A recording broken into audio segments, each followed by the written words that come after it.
I'm Michelle, your guide through captivating conversations with inspiring individuals. Today, we are joined by two extraordinary guests, Michael DiPietro and Marcy Donnelly. They are authors of the book, The Inside Guide, Breaking Through to Intuitive Wisdom and Inspired Living. Michael, a seasoned guide for over 20 years, blends his engineering background with expertise in NLP, martial arts, and meditation to empower others on their journey to authenticity and purpose. Meanwhile, Marcy, a senior VP in finance, leverages her skills in leadership and process improvement to create positive change. Join us as we dive into their transformative stories, exploring life's pivotal moments in the pursuit of meaning.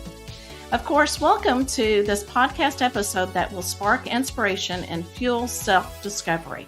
So I have read their book and I am so excited to hear about their inspiration behind the book. Hello, and welcome, Michael and Marcy.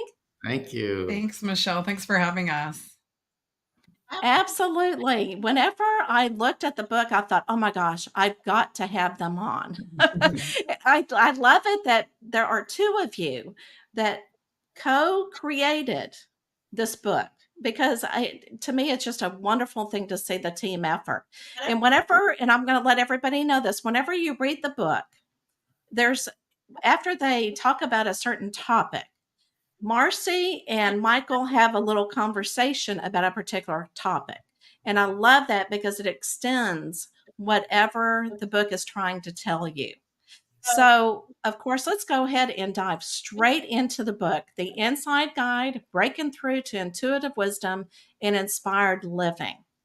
So my first question is, what inspired you to get this knowledge out? To say, you know what, I think the world needs this information at this time.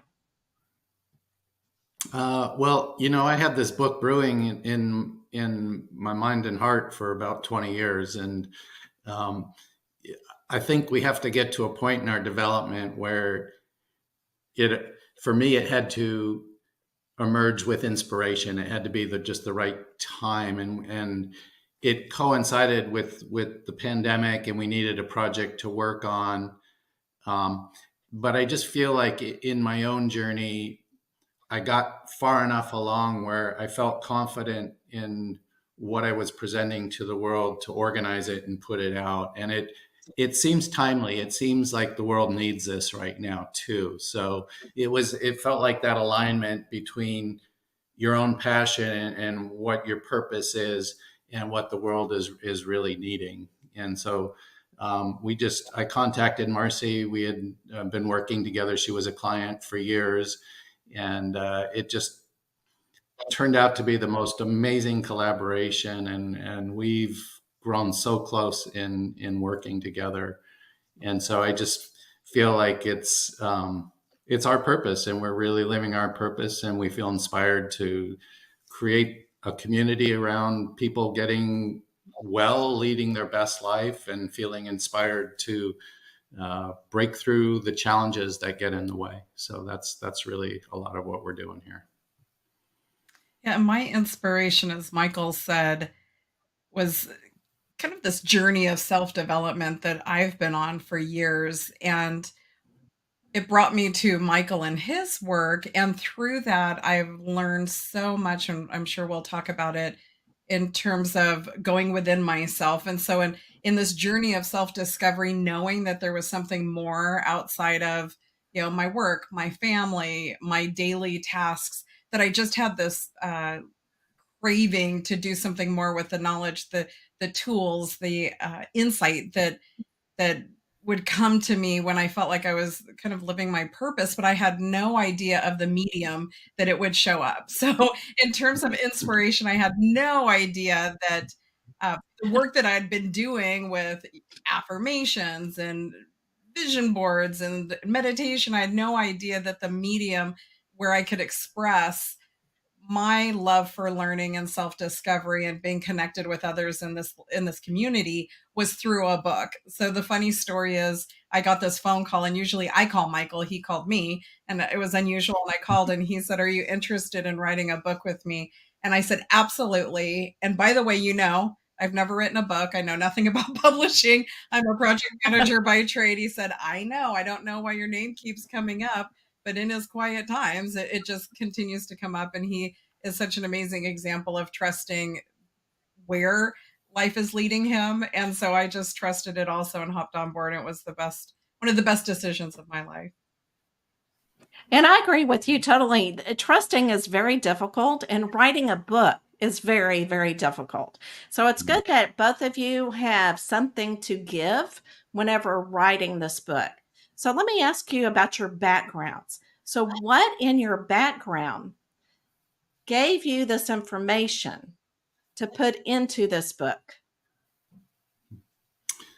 Well, for me, I'm pushing 60 this year, so I feel like my real spiritual journey started at 30. So I was pretty asleep. Yeah. And then I had an awakening experience around age 30. And it really set me on my own spiritual path of self-development and knowing self and really delving into why am I really here? What is my purpose? And so I got into meditation. I got into martial arts. I did massage therapy. And so through the years, through my 30s and 40s, I just kept amassing tools. I kept learning. I kept filling my toolbox with ways that I could be more effective in working with people. So that was, as I emerged through my own process, I realized I just need to be of service. I need to help people break through, be happy, be fulfilled, find what you're really here to do. And as I took that journey in myself, I became more and more effective in helping other people do that. So for me, that getting to the content of the book and the release of the book was an evolution over 30 years, really. So it just was a lot of, my own inner work and periods of intense joy and periods of intense suffering. But getting on the other side of a lot of these patterns that get in the way and things from childhood that are still running interference on our well-being and on our natural goodness that resides within us. So it just I think for each of us we're on a journey, we're on a path, and the inside territory is once we begin to make friends with that, that's where we can really make some rapid progress in the journey. And I'm sure Marcy has another perspective on really the tools that I brought to the book project into this work kind of took a left turn while Michael was honing his skills of helping others and learning, like you've talked about in his bio, all of these tools and then intermeshing them with his own intuition. I went the business path with spreadsheets and project management and delivery. So sometimes I laugh that I'm kind of left brain on this project, but really throughout my past, I also learned tools. And it's the beauty of this book. I was looking for external tools, which brought me to Michael's work. So I learned meditation.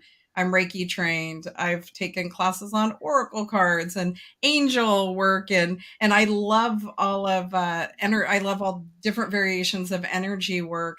But I was continuing to look outside of me for filling something that felt like a hole within me. And so while I had amassed this tool set, it really was, in terms of producing the book, kind of my development skills and my project management skills. But now I've really learned that all of those tools that I was learning through classes, courses, conferences, and books really are my version of self-development tools that I'm able now to integrate in these great conversations and workshops working with other people. So my background is a little bit different, but it's kind of complementary. I mean, we definitely each bring something different to the table. And I love that word, complementary, because that's what I saw in the book. Because I think it is so you can have so many different audiences reading it or readers reading it because there's so many different levels that somebody can say, okay, I can see it. I'm right there. So you really are able to educate everybody, wherever they've experienced, wherever they are in their spiritual journey. This book is really good because they can just kind of look at it and see where they are and learn more, or learn more about what they didn't see whenever they're going into their spiritual journey. So let's look at the different, and I absolutely love this, the method of loving presence embodiment. And there are 4 different stages. So if you don't mind, let's go through each one and I'll read it and you kind of explain what that means. And this is, you can find this in the book as well, but I thought it was kind of a general overall because again, this book has so much information. It would take a week to sit y'all down and talk about it. because and I just want to show everybody I have all my notes because it's one of those books that everything I loved, I would write down and I would have to soak it all in and then go to the next chapter. So, but anyway, let's look at the first level, inquiry level, primary focus on the body. So, explain what this means in general terms. Um, so when we start our journey, the first, we have to start to look inward. So the first thing we need to do is have an inquiry, and it's inquiry. So we're really focused on an inquiry, and that means beginning to ask a question. But one of the ways we can get a very fast inquiry is to start to notice at the body level, start to notice the sensations and the experiences we're actually having in the body, right? A lot of times we want to intellectually understand something, but if we begin to enter into the body first, if we say, okay, I'm going to start to notice what I'm actually experiencing, right? And Right. The body is a fast track. And so a lot of times, like, we want to enter in through the mind, which is also an entry point. And some people want to understand something before they jump in. But if you want to get really fast progress, if you want to jump in and accelerate, entering in through the bodily experience, through the felt experience in your body, is a fast track.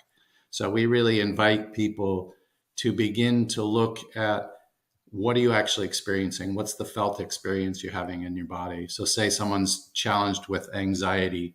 Okay, where are you feeling it? In my solar plexus, I'm having this uncomfortable experience, and actually getting into the energy and the felt experience in the particular place in the body. So that's the inquiry level. That's a starting point, an entry point to help you get into what's happening for you. Right. Michelle, one common experience that we've continued to hear is that people are really disconnected from body. That a lot of people have, this fast moving supercomputer of their brain, and that's how they process things, and it spins and spins. But sometimes you really can't get to the core of what's going on unconsciously. And Michael could talk more about that until you connect with your body. And that almost causes you to slow down a little bit and really stop and feel what's going on at a different level. And that was a big shift for me as a left brain primarily dominant person. I felt for most of my life that I lived from the neck up, and it served me. I'm task oriented. I could get stuff done, but it really disconnected me from what was truly going on and what I truly want, and how things actually felt. And I use that now as a navigator for choices that I make. I stop and I really check into my body, which is something new.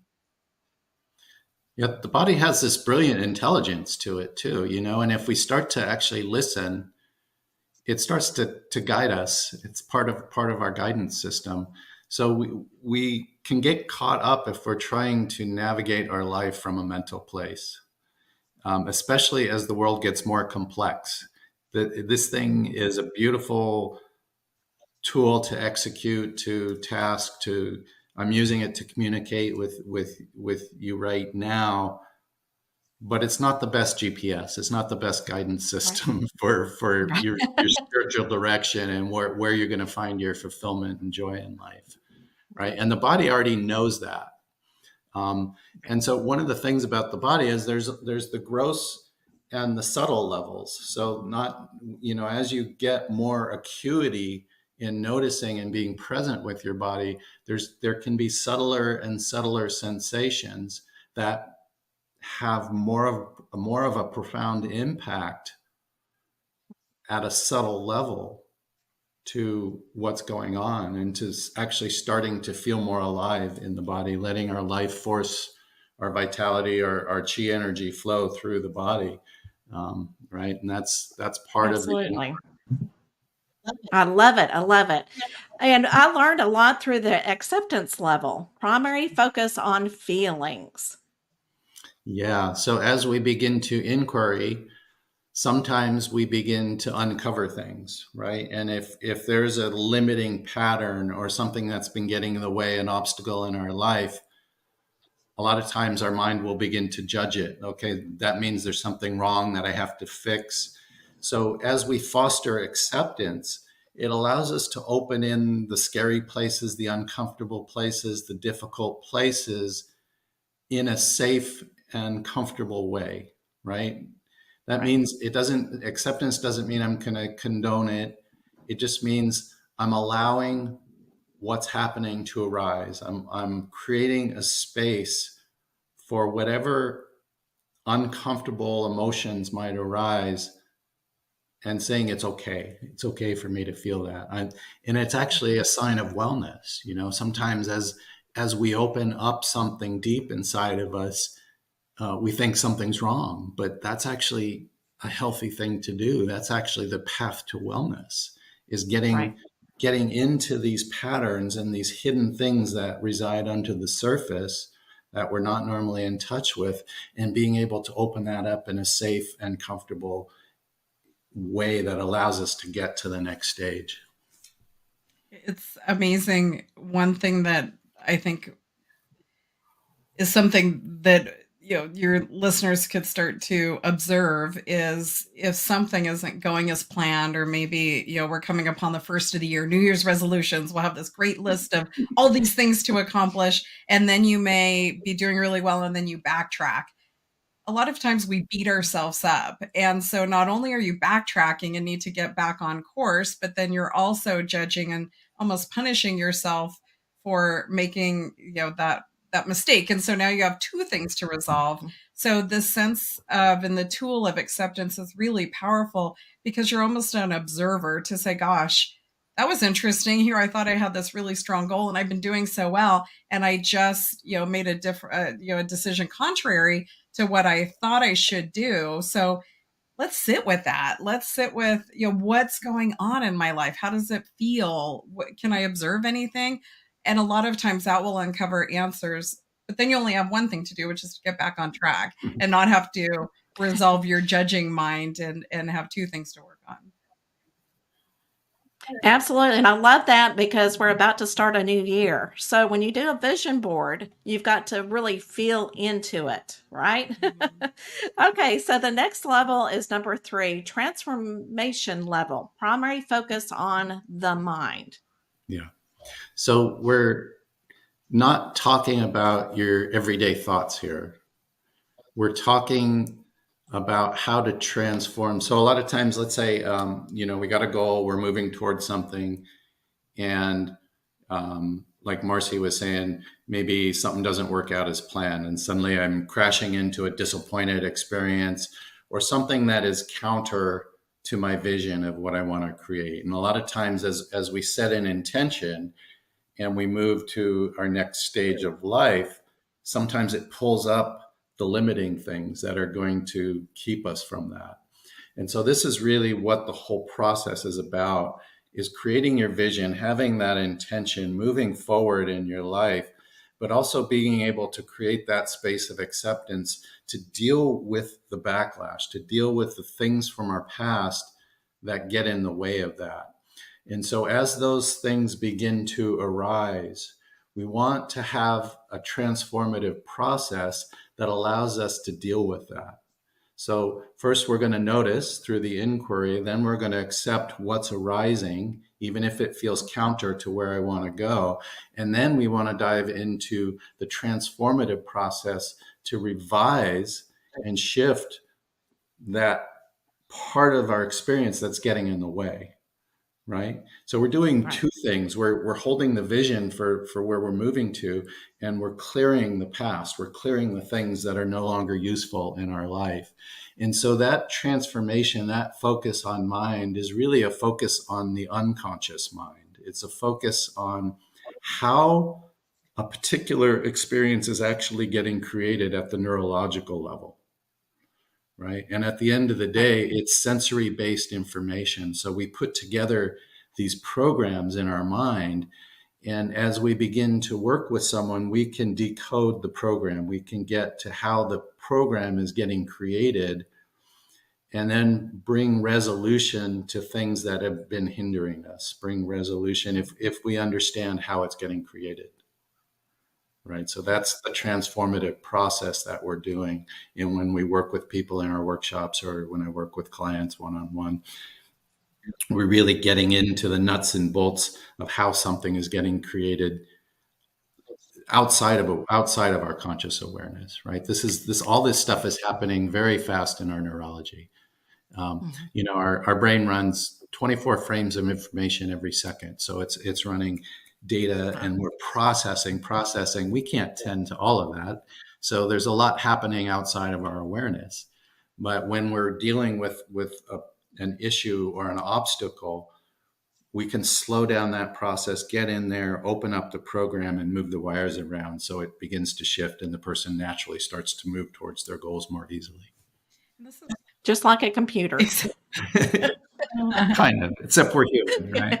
Yes, absolutely. This is really fascinating because the work that Michael and I did together 6 years ago, I often say that I cannot remember what it felt like to be me 6 years ago because the work of going in and opening up the program and changing it seems like a simple process. It sometimes, it makes sense. And you think of, past where some of these programs were written and you think, oh yeah, I remember that. That wasn't great for my childhood, but oh well, I've kind of gotten over it. But really there are programs that are running where you continue to get that software triggered and it becomes, one of those buttons. Like I've had some buttons that would set me off, and it's interesting to go in and shift those because then you don't run that program anymore in the way that you ran it in the past, and different things start showing up in your life, whether it's energetic, metaphysically, spiritually, or you're just looking through the world through different lenses, but things cease to be issues, which is really, I love hearing stories after workshops on people, people tell us like, gosh, something has actually changed. Like this doesn't bother me anymore. And it's through this work of the mind. And it's pretty fascinating. Yeah, absolutely love that. All right, let's go to the last one. Transcendence, if I can say that correctly. Transcendence level, primary focus on spirit. Yeah. So this is where we begin to move beyond experience into a mystical state. And when we say spirit, let's qualify that because spirit conjures up so many different meanings for people. But we're talking really about the infinite space of love and peace inside everyone's heart. And the access point is when we get still and quiet, right? And so if we are busy in our day-to-day lives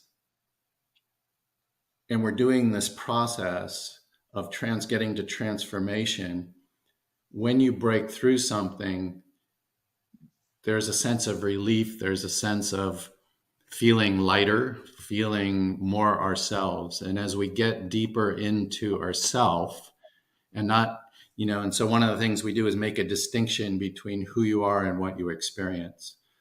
So in those levels of processing, that's experience. What you do, what you feel, what you think are all part of your experience. And then you are the one having the experiences of your life, right?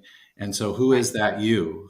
Who's that you that's having the experience? And that's what we talk about when we talk about transcendence. And spirit is beginning to point to this higher self, this greater part of us that is there all the time. And a lot of times the mind can't get around it, right? So it's almost challenging to talk about, but I want to give your audience a sense of something greater within themselves that is always working for their wellness, that's always present. You could call it love, you could call it peace, you could call it God, you could call it by a lot of different names, but it's at the center of who we are. And it's integrates and embraces and includes not just ourselves, but our loved ones and everything that's good and wonderful and whole about who we are and the life we're living. Right. So that's kind of what we're pointing at when we say transcendence, is beginning to get people identified with who they really are. And sometimes people have been, if there's been a challenge, they can get identified with something that is not true about them. So I've worked with a lot. One very common issue we hear is I don't feel worthy, or am I really good enough to go out there and have this life that I dream of, right? Well, the I'm not worthy or the I'm not good enough is based in a childhood experience usually, and it's not true. Your natural state is worth and always more than enough to do whatever you need to do in life. And so you have to debunk that and get to the truth of who you really are. And when you live from that place, as Marcy mentioned earlier, things change, your perspective change. We notice more providence, more synchronicities, more going through life in a richer, deeper, I use the word mystical a lot because to me it really is a mystery, and we're each a mystery unfolding and living this life, and we need to live it through our individuality, but really at a deeper level, we're infinite and we're one with everything. So that's a pointing at it a little bit, but it's kind of hard to talk Absolutely love it. And really quickly, our subtitle has inspired living because we have this analogy in the book about the fact that we've all had these mountaintop experiences through meditation, through other work conferences, holding a baby for the first time. You feel connected and you feel that sense of spirit. But how do we bring that into our daily living? So living through spirit, in spirit, through your daily life is really what makes this different than other work that I've experienced in the past. And I know that it's a lot of work on a spiritual journey, but it is very well worth it. That way we can find, like you said, our authentic selves, and you see your higher self, and it's almost like you come to peace with it. It's like, ooh, this is really good feeling. So I absolutely love it. So I'm going to change the topic a little bit. If somebody needs some type of inspiration, all right, generally, what inspiration statement do you usually tell people to help them get inspired about life? Well, one of the things I think that's important in that is that it needs to be unique to who each person is, right? So listen to who you really are, do the work, but begin to follow what you're really passionate about, what really lights you up in life. And if we stop following social media, following what the world is saying, and start really listening, each of us has a gift and something to share with the world, just in truly being ourselves in an authentic way. So I'd say if you really want to be inspired, listen to who you are. Love it. Life purpose. Yeah. What are the things that get you excited? What are your tools and natural gifts and talents? And then get creative, brainstorm, stop limiting yourself it doesn't have to be a whole career. It could just be a hobby or something else to check into, but just being inspired by, like Michael said, what your natural gifts and talents are. And that's why we're doing this work, to build a community of people living an inspired life. And the power of us coming together with this love and peace is really what we believe the world needs right now. Oh, absolutely. Love both of those statements. All right, guys, are you ready for the wheel? Yes. The last question.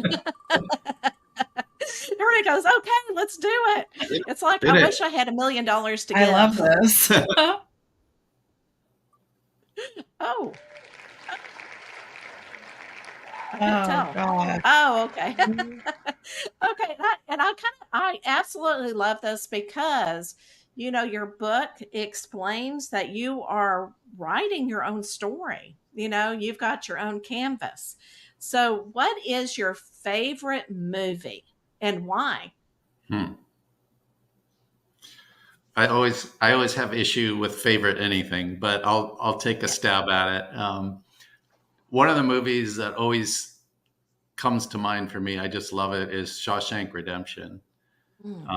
And the reason I love that movie so much is he's unjustly imprisoned and he makes the best of his situation, and he really goes on his own journey, and he uses where he is, which is a less than ideal environment, for like he just instead of collapsing in on a negative experience, he brings light to the experience, and he changes, and eventually he frees himself from that. And it's that path to freedom, I think, that really inspires me about that movie. So.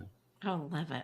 Absolutely love it. Michelle, I'm not a movie buff or a movie person, and this isn't probably the best answer, but one movie that just sits in my heart, that if it's on, I'll watch it, only because, not necessarily because of the movie, but Breakfast at Tiffany's, I saw years and years and years ago, and it really, the beauty of Audrey Hepburn just overwhelmed me, and just her class and sophistication. And then I read about her personal story, and that's really what was so inspiring. Is she had a really difficult childhood, and in Hollywood, and we've mentioned social media and just what we think beauty is.